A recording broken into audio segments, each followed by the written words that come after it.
Las mil y una noches, de autor anónimo. Teresada es la voz portadora de toda esta tradición oral que llegó a ser obra literaria.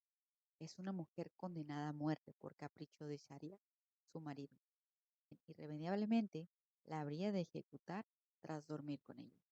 Por eso, Sherezada intentará retrasar su trágico destino contándole a Shariar relatos de esta tradición que acabamos de descubrir.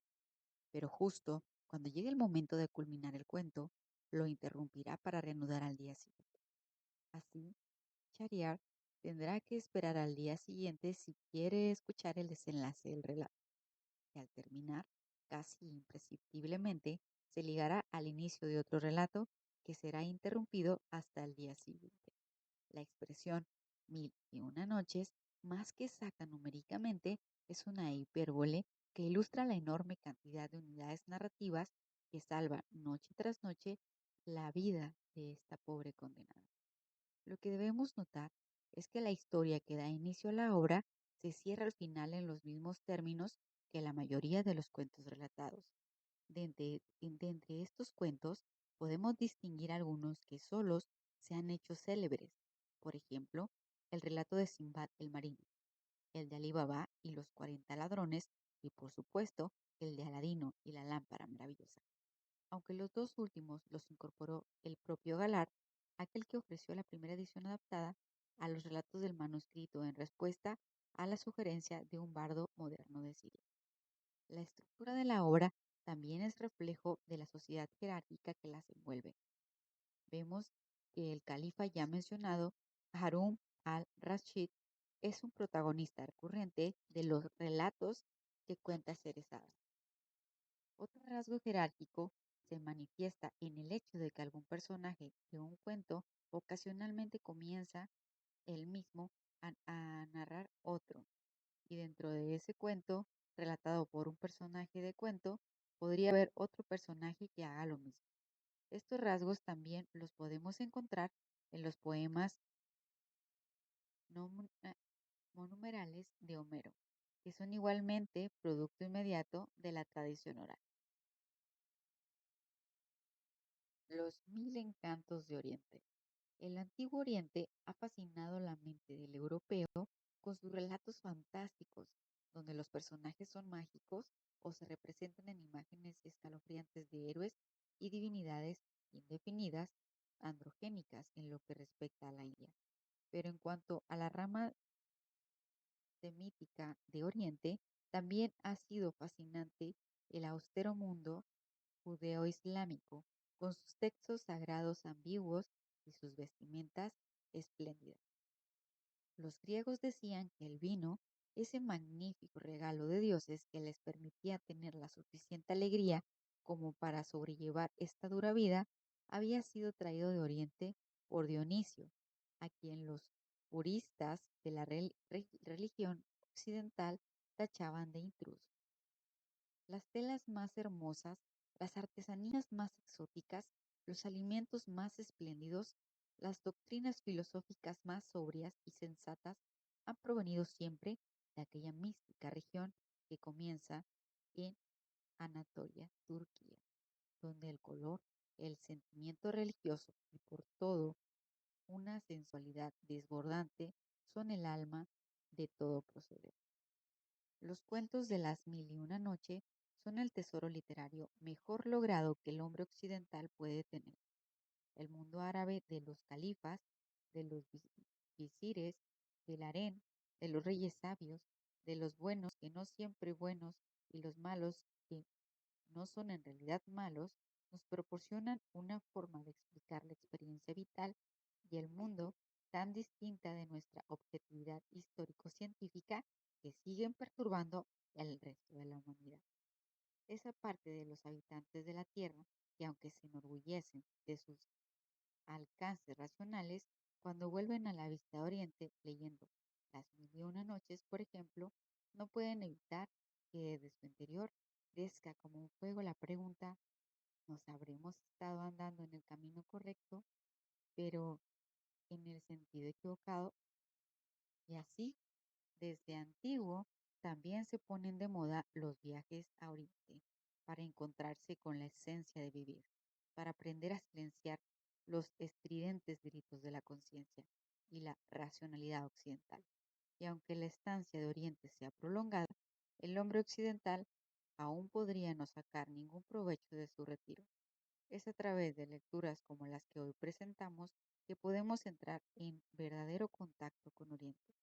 No necesitamos viajar para ver las descripciones, narraciones, reflexiones, todas aquellas bondades de la cosmovisión oriental, especialmente la arábigo-persa. Solo así podremos ir entendiendo que muchas cosas de la vida no se necesitan entender. La vida es la suma de lo divino y en tanto que estemos vivos, y siempre lo estaremos, hay una gran carga de divinidad en todo lo que hacemos y lo que nos ocurre. En Oriente, por tanto, la moral es distinta que aquello a lo que nosotros en el hemisferio occidental consideramos moral. Al lector podría parecer que en ciertas actitudes de los personajes que acusan vicios espantosos que en nuestro lado del mundo sería difícil de perdonar, también hallará en los personajes algunas posturas que parezcan extremistas o absurdas. Nada en Oriente se juzga a partir de su utilidad ni de su funcionalidad, sino que todo proceder humano persigue su conozo- consonancia directa con el entorno natural, divino, por supuesto, y son precisamente los que rompen de una u otra forma esa consonancia los que detonan la magia, que no es otra cosa que una fuerza reordenadora del mundo, cuyo origen es el mundo mismo. Por ejemplo, el genio está preso en la lámpara por una desobediencia a su sapientísimo rey. Tomando muy en cuenta todas estas consideraciones, puede entrar el lector a Oriente por esa puerta inmersa de fantasía, color y una carga tremenda de sensualidad y erotismo. Es de capital importancia evitar los juicios de valor. Aquí nuestra concepción de lo bueno y lo malo es ridículamente inútil. Mejor trate de volver a su inocencia primigenia, esa inocencia infantil que nos permita confundir la fantasía y la realidad en un solo ambiente místico. Historias del rey Shahryar y su hermano el rey Yasamán. Cuentan que en tiempos muy remotos y áridos, en las islas de India y de China, existió un rey entre los reyes de Sasán. Este rey era señor de los ejércitos, dueño de auxiliares y de numerosos sirvientes. Además, poseía un enorme séquito. Tenía dos hijos, a cual más de valientes y excelentes. Sin embargo, el hijo mayor valía mucho más que el menor, razón por la cual todos los súbditos del reino lo amaban. Este noble rey se llamaba Chariar y su hermano menor se llamaba Chazamán y era rey de Samarcanda al-Aham. Cada uno de ellos vivía en su reino y gobernaba con prudencia y amor. Por 20 años impartieron justicia a sus súbditos, con lo cual ambos alcanzaron su máximo esplendor y desarrollo. La vida seguía su curso normal hasta que un día el rey Chariar sintió intensos deseos de ver a su hermano. Entonces ordenó a su visir que fuera a buscarlo y lo llevara a su presencia. El visir contestó, escucho y obedezco. Así comprendió el viaje y con la grada de Alá llegó al reino de Samarcanda, donde vivía el rey Shahsamán. Y una vez ante su presencia, deseándole la paz, le expresó que su hermano, el rey Shariar, deseaba verlo, por lo que lo invitaba a visitarlo y que esa era la razón por la cual comparecía ante él. El rey Shahsamán dijo, escucho y obedezco. Acto seguido, mandó a sus sirvientes a disponer lo necesario para emprender el viaje. Sus tiendas, sus mulas, sus camellos sus escoltas, sus servidores, al visir encargó el gobierno de su país mientras él estaba ausente y comprendió el viaje hacia el reino de su hermano. Después de un trecho de camino, ya a la medianoche, recordó que había olvidado algo en su palacio y regresó de inmediato. ¿Cuál sería su sorpresa al encontrar a su mujer yaciendo en su lecho con un esclavo negro? Al observar la lujuriosa conducta de su esposa, Chazamán desenvainó su alfanje, se lanzó sobre ellos y los dejó muertos en la habitación. Momentos después, regresó a su campamento y ordenó la salida de inmediato. Viajó durante toda la noche hasta llegar a las afueras de la ciudad donde vivía Chariar, quien al darse cuenta de su llegada, salió a recibirlo y le deseó la paz. Lleno de inmensa alegría, ordenó que engalanasen la ciudad en su honor, pero Chazamán no podía olvidar la traición de su esposa, la triste velada de su rostro, mientras que la palidez se apoderaba de su piel y la debilidad de su cuerpo. Conforme pasaban los días, el rey Chariar imaginaba que todo se debía al pesar de haberse alejado del reino y no preguntaba nada. Sin embargo, un día no pudo más al ver que su hermano desmejoraba cada vez más y le dijo: Hermano, veo con pesar que tu cuerpo se enflaquece y tu piel cada vez está más amarilla. Yasamán respondió: Ay, hermano, tengo dentro de mí una llaga viva, pero no le contó lo sucedido. Entonces Chariar le dijo: Me gustaría que fueras de cacería conmigo. Es posible que de esta manera se alegre un poco tu corazón. Pero Chazamán no aceptó, por lo que su hermano partió solo. El palacio tenía unas ventanas que dejaban al jardín, y cuando Chazamán atisbó a través de una de ellas, vio cómo entraban por una puerta 20 esclavas y 20 esclavos. Entre ellos iba la esposa de su hermano. Todos se desnudaron y se metieron al estanque. Una vez ahí, la esposa de Shariar llamó a un esclavo negro, Masao, quien de inmediato acudió, y abrazándola y besándola, yació con ella. Por Alá, dijo Chazamán, mi desgracia es menos pesada que esta. Entonces el apetito de sed volvieron a su cuerpo. Shariar, dándose cuenta del repentino cambio que había sufrido su hermano, le dijo: Hermano, poco tiempo hace que te veía pálido y débil. Ahora has recuperado el color de tu tez y ya no estás tan débil. Cuéntame qué te pasa. Y él le contestó: Te diré las causas de mi anterior palidez, pero dispénsame de referirte la razón por la cual he recobrado los colores. Al oír esto, Shariar le dijo: Para que yo lo entienda, cuéntame primero la razón de tu debilidad y tu palidez. Y entonces él respondió: Oh hermano, has de saber que cuando requeriste mi presencia en tu palacio, hice los preparativos correspondientes para el viaje y partí de inmediato. Sin embargo, hacia la medianoche, recordé que había olvidado algo en mi palacio, la joya que habría de darte como presente en mi visita. Entonces decidí volver a toda prisa para recogerla y encontré a mi esposa acostada con un esclavo negro en mi lecho. Los maté y enseguida vine a ver. Después, el recuerdo de tal acontecimiento me tortura de tal manera que provocó mi palidez y mi debilitamiento. Por tal razón, pero la razón de la vuelta de mi color y la fuerza, te suplico no me orilles a contártela. Por Alá, dijo Chariar, te conjuro a que me cuentes la causa de tu restablecimiento.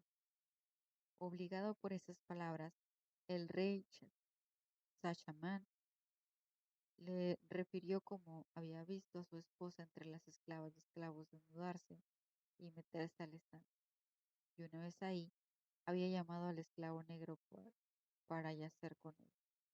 Shariar quedó mudo por espacio de una hora y después le dijo: Antes de hacer cualquier cosa, debo ver esto con mis propios ojos.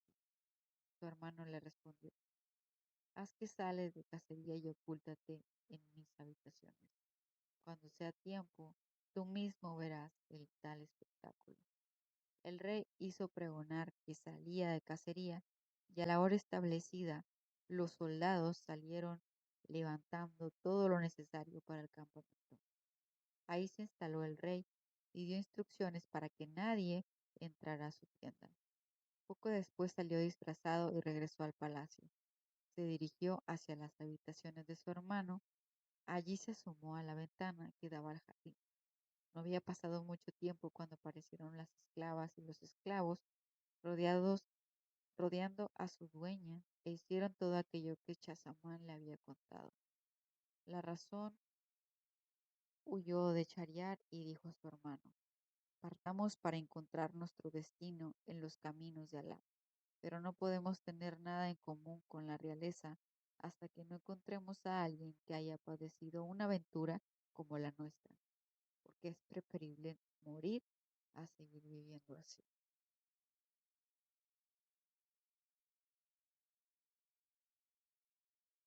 Después, los dos hermanos salieron por una puerta secreta y bajaron de día y de noche, y viajaron de día y de noche hasta que por fin se detuvieron cerca de un árbol en una pradera cercana al mar. En esa pradera había un ojo de agua dulce. Beyeron y se dispusieron a descansar. No bien había pasado apenas una hora cuando el mar empezó a agitarse y de él se levantó una columna de humo negro que se dirigía hacia donde ellos estaban. Llenos de espanto, se subieron a un árbol y desde ahí miraron esa columna. De pronto, la negra columna se transformó en un efrit fuerte e imponente sobre cuya cabeza llevaba una. Justo debajo del árbol en que se encontraban los hermanos, el efrit se dispuso a descansar. Abrió su arca y sacó un pequeño cofre de cristal de su interior. Y de ahí salió una bella joven cuya belleza resplandecía como el mismo sol cuando sonreía. Una vez que el genio hubo contemplado su belleza, le dijo: oh soberana, oh tú a quien rapté el mismo día de mis desposales, ya que estamos en esta apartada soledad, me gustaría dormir un poco, aquí donde ningún hombre puede verte. Y acomodando su cabeza sobre las rodillas de la joven, se durmió tranquilamente. Entonces y des- ella entonces levantó la cabeza y descubrió entre las ramas del árbol a los dos hermanos.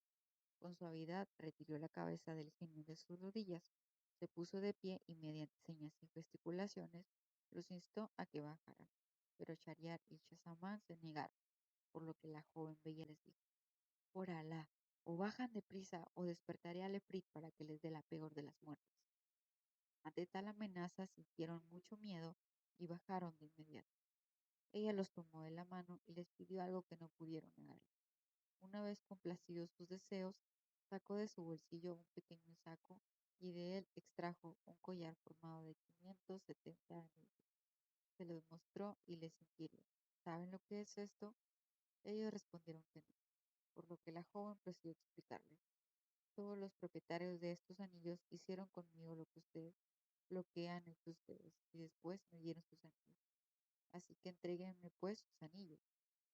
Así lo hicieron. Finalmente la joven les contó: han de saber que ese Fritz me raptó una noche en mi boda y encerrándome en esta caja la metió en el arca. Le echó 7 candados y me hundió en el mar rugiente. Pero no sabe que cuando una mujer desea alguna cosa, nada puede vencerla. Al oírle decir estas palabras, los hermanos se maravillaron y de inmediato pensaron: si a este genio, a pesar de su poder, le suceden cosas más penosas que a nosotros, es una aventura que debe brindarnos consuelo suficiente. De inmediato se despidieron de la muchacha con mucha cortesía y emprendieron el viaje, cada uno hacia su reino, consolados, llenos de tranquilidad y confianza. Una vez en su palacio, el rey Chariar ordenó decapitar a su esposa y a sus esclavas de esclavos. Y a partir de ese día ordenó a su visir que cada noche le trajese una doncella para desposarlo, a quien haría matar una vez transcurridas las noches de boda, pues estaba convencido de que no existía en el mundo mujer alguna digna de confianza. Así lo hizo durante 3 años seguidos. Todo un país era llantos y lamentos. Su pueblo vivía horrorizado y las jóvenes doncellas que aún quedaban huyeron lejos de la ciudad. Shahryar, conociendo esta situación, continuaba pidiendo que le trajeran una muchacha virgen cada noche. El visir salió a buscarla y no encontrándola, regresó al palacio triste y afligido, con el alma llena de miedo. Sin embargo, el visir tenía dos hijas muy educadas, bellas y llenas de encanto y perfección. Una de ellas se llamaba Sherzada, que significa hija de la ciudad, y era la mayor. La menor se llamaba Dionisiada, que significa hija del mundo. Teresada había leído infinidad de libros, conocía las historias y las leyendas de los antiguos reyes de sus pueblos, de sus poetas. Decía que guardaba miles de libros en su casa. También tenía la reputación de ser una gran conversadora, muy agradable y elocuente.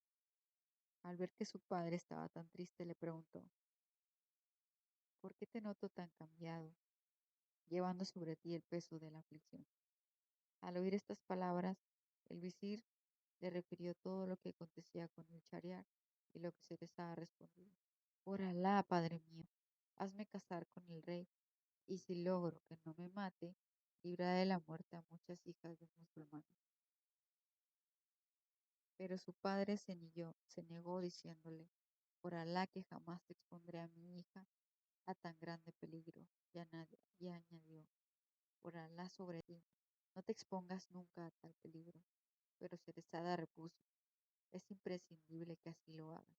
Entonces su padre le dijo: Cuidado, no te ocurra lo que le ocurrió al asno y al buey con el labrador. Escucha su historia.